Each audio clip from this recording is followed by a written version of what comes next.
আমি দাঁড়িয়ে আছি ত্রিশাল পৌরসভার ড্রেন দেখেন, এই দেখেন, এটা হলো ড্রেন, এটা ড্রেন, ড্রেন মাটি দিয়া ভরে আছে, বুঝছেন, মাটি দিয়া ভরে, এরা সাফ করে না কখনো। আমি এই ড্রেনটি 10 বছর যাবত দেখতেছি। এই দেখেন ড্রেন, এই যে ড্রেন, এখানকার পানি যাওয়ার জন্য এই ড্রেনটা হলো পানি যাওয়ার মাধ্যম, এই পানি যাওয়ার মাধ্যম এখন মাটি দিয়ে ভরাট। এটা আসলে কেউ দেখে না, পৌরসভার কোনো লোকজন চোখে পড়ে না তাদের।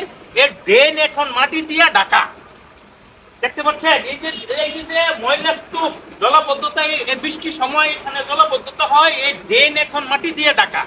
এই পৌরসভার ড্রেনগুলো কেউ নজরে পড়ে না, এখানকার মানুষ জলাবদ্ধতা ভুগতেছে, বিভিন্ন বাসা বাড়িতে পানি উঠে চলাফেরা করতে পারে না।